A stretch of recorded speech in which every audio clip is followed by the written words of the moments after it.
Morning, everyone. Morning to those joining us on the call. We'll begin as ever in the room and then come to Zoom if we've got some time. Jeremy from Sky, if you'd like to begin for us. Jonas, hello, nice to see you again. You too. Obviously the Conti Cup game was postponed. It's been rearranged for next Wednesday. Does that help you on Sunday, and how frustrating was it to be postponed? Yes, it was frustrating, but I think if you take Conti Cup as an example, and with the regulations around it and the format of it, I do think it's a tournament that other countries look at and just say, like, that's not how we should run a tournament. I think there is a lot of room for improvement in ensuring a better competition. Probably something that needs looking at. Quite bizarrely, after the game was called off, Carolina Morace, the coach of the Lionesses, was sacked in the evening when the match should have been taking place, even though there was no match. I mean, it was bizarre. What was your reaction to that? I don't know. They probably would have had another timing on the press release, at least. I think otherwise it would have been very bizarre. I never heard about a coach getting released from the duties during the game. What are your thoughts on this game on Sunday, Jonas? It's a huge match, isn't it? Yeah, it's a big game against a very good Manchester City. We really look forward to it. These are the games we look forward to play the most. It's going to be an exciting challenge. Any team news for us? I mean, what are your thoughts on starting Leah Williamson again after playing the first 45 against West Ham? I mean, obviously she has reacted well from that, and that means that she can play more minutes. Then who's going to start and who's not going to start, that we have 2 more training sessions, and after that we take a decision. How far away is she from playing the full 90, would you say, at the moment? She's much closer now than she was last week. What's been said in the wake of West Ham last weekend, Jonas? Like I said, we had learnings from that game in things that we can control better, especially around the way that we position when we have the ball. I think the players' response has been very, very good. I think we've practiced well. I would really look forward to see them play against London City Lionesses, to see how we have progressed since the West Ham game, but now we have to do it against Man City instead. Do you think there's going to be a big reaction on Sunday? I think we're a very focused team that really want to compete, so that's what I hope. After West Ham, you were 6 points behind Chelsea. I know you're going to say that WSL isn't over by any means, but is there a big focus now on the Cups, and realistically, are the Cups the way to silverware this season for Arsenal? Don't think like that. Every game needs maximum preparation, every game needs maximum focus, and that's the way we're going about it. The game with City in November was quite close. You've had some really good games, haven't you, at Meadow Park against City, but done quite well there. What have your memories been of recent games with City at Meadow Park?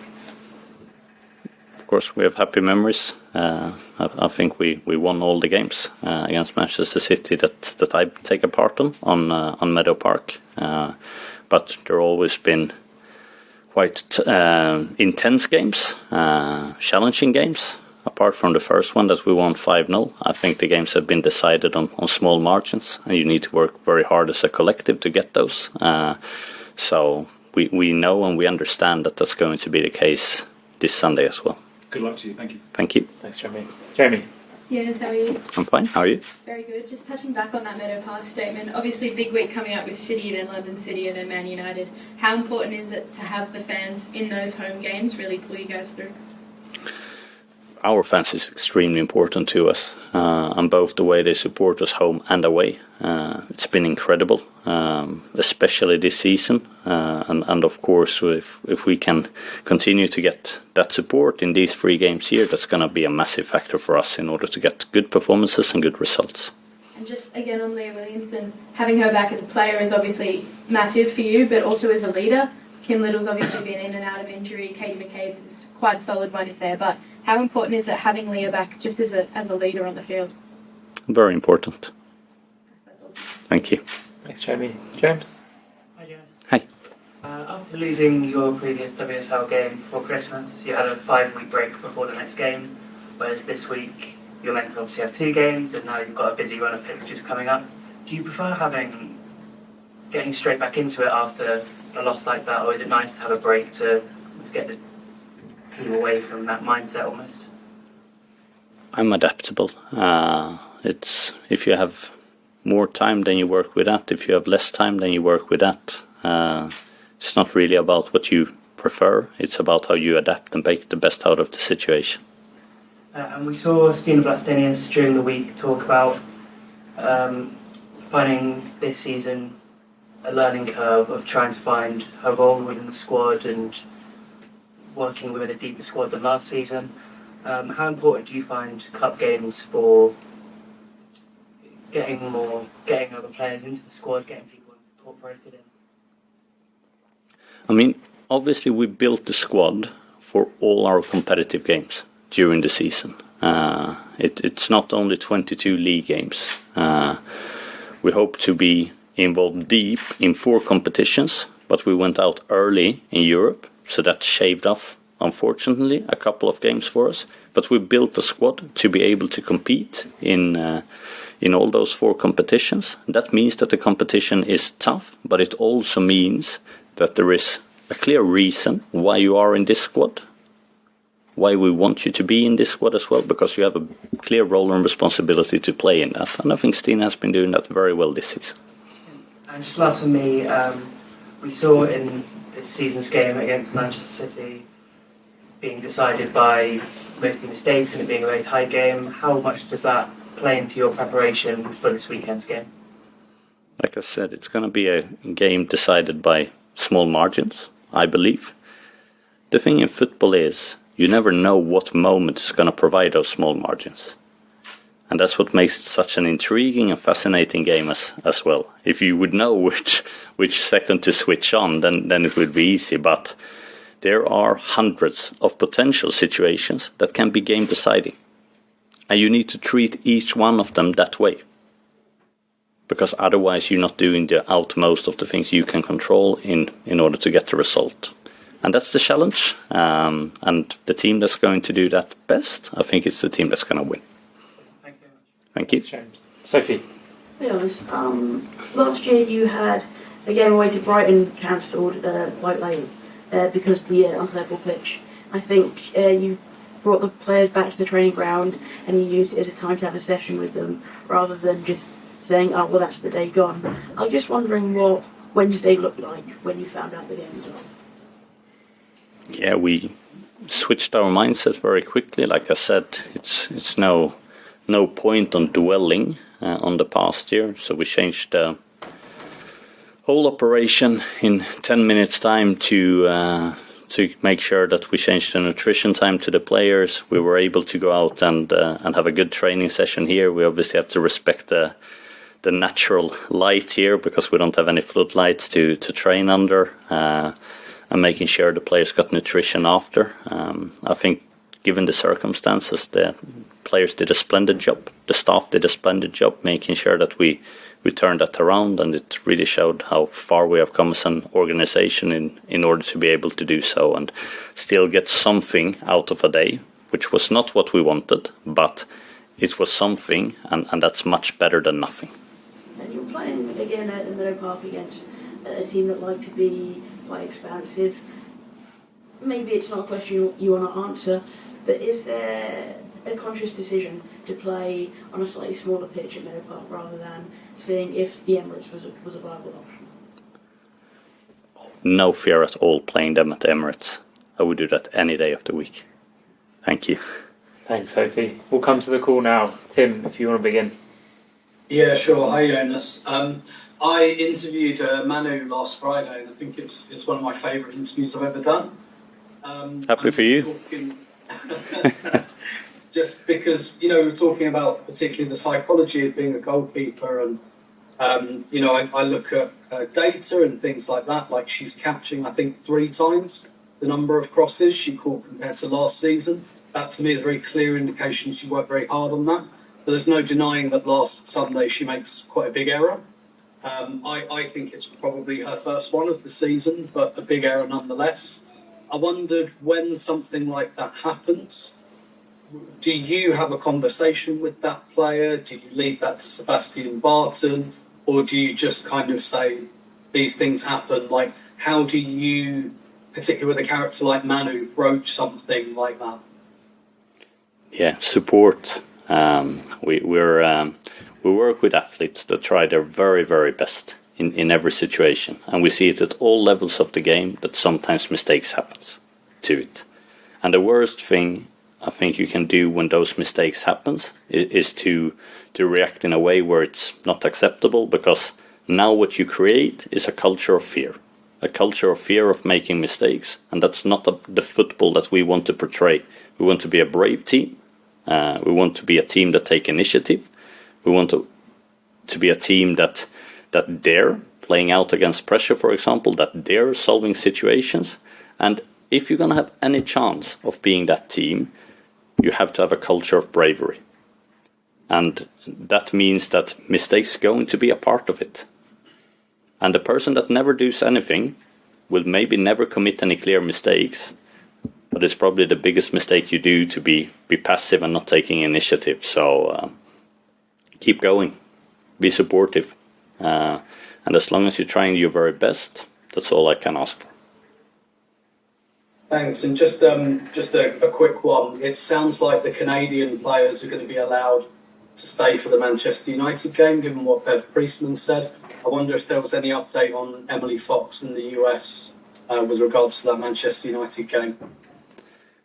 Yeah, so what's been said with the US players is that all the US players are going to be treated the same, and they've been requested to travel in accordance with the FIFA regulations. So that will be after our game against Manchester City. That's what's going to happen with Emily Fox. And then, of course, what we think is going to happen with all the other US players as well. Thanks, Jonas. Speak Sunday. Thank you.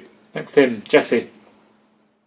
Hey Jonas, I feel like in the WSL game against Man City, it was maybe sort of the most defensive pressure I'd seen you under this season, but in some ways it felt like that gave you the opportunity to play more of a transitional game, and it felt like you got a lot of success obviously doing that against Chelsea.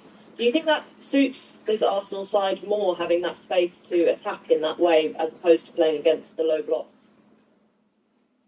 I think we've been very, very good when time and space has been presented to us so far this season. I think there is not a way when you play against Man City where you can only be in a low block, because I think they're a very, very good crossing team. Probably the best crossing team in the world at the moment in women's football. So if you allow them to cross the ball too many times against you, they will eventually score on that. So you need to restrict those moments in some ways, which means that you also need to spend more time defending higher up on the pitch. And of course, we are a team that also wants to have the ball. We definitely had too little of the ball in that game against them on Meadow Park earlier on the season for both mine and the team's liking. Like I said on that day, when things progressed like they did in the game, then we thought, okay, let's roll with that state of game and let's punish them on transitions, which we were successful on. But as a team, as our liking, we would definitely like to have had more of the ball than that game. And I just also wanted to ask about Kyra Cooney-Cross. Feels like you've shown her a lot of faith in terms of her coming on for the last half hour in the Spurs game and the West Ham game when you were losing. But then we've just seen her have a small run of starts when obviously Leah Volti was injured. Where do you see her role as being within this team right now? What do you mean with role? Like, I guess maybe when you were bringing her on against Spurs and West Ham, like, what were you looking for her to do in those moments? Because it feels like that's big trust for a player who's only really got minutes earlier in the season through injury. Yeah, I have huge belief in Kyra. I think she has some tremendous qualities.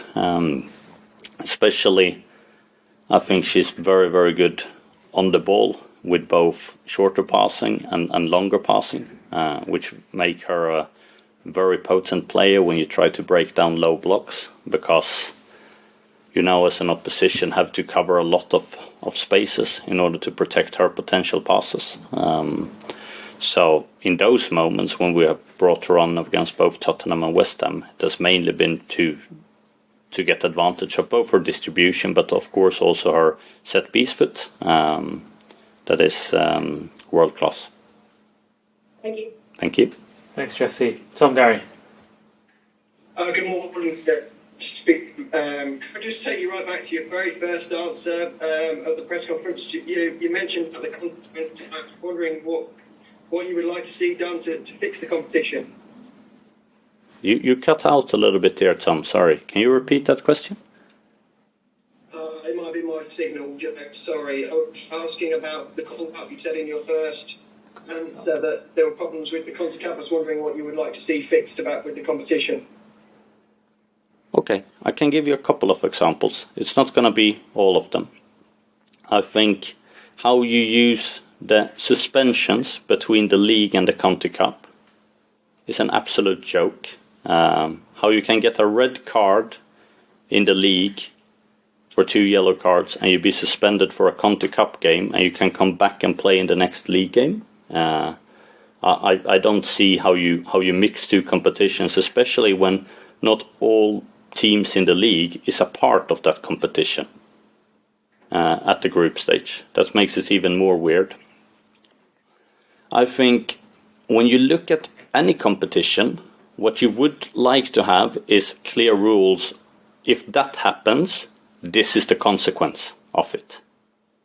But what Conti Cup is surrounded with is, if this happens, let's see what's the consequence is going to be, which makes it very unpredictable for any team or player taking part of it. And I can give you an example of when Aston Villa is fielding an ineligible player, for example.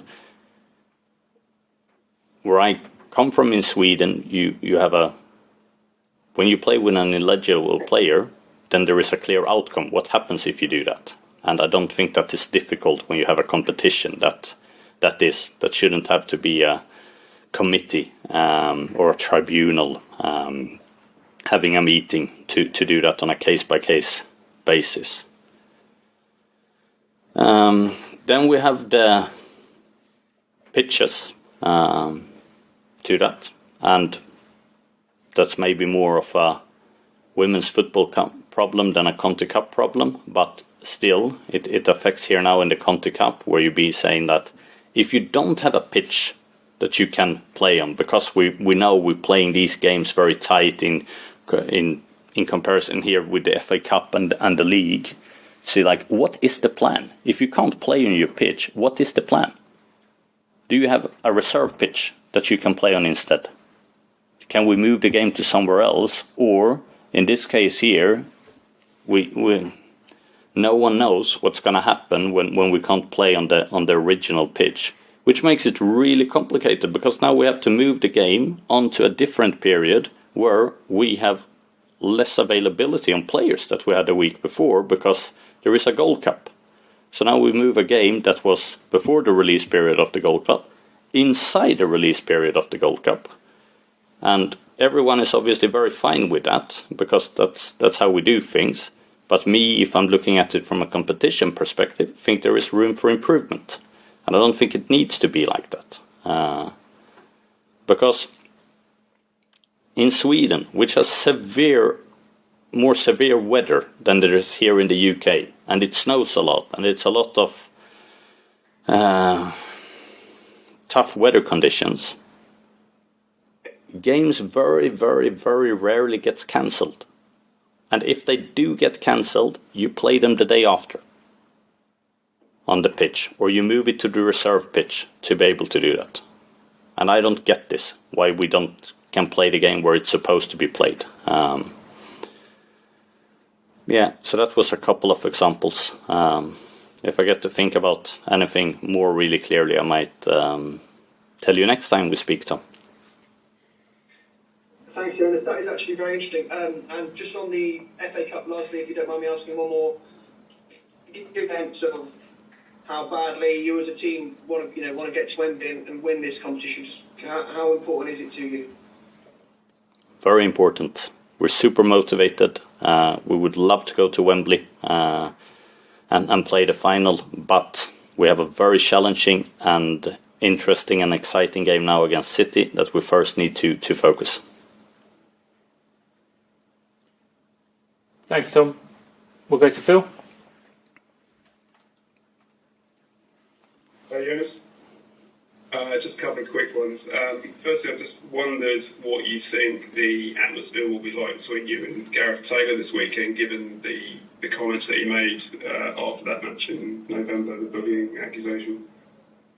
Oh, I haven't thought about that. I think it's been a lot of water flowing down the Thames River since that, so no idea. Okay. The other thing is sort of outside of the match.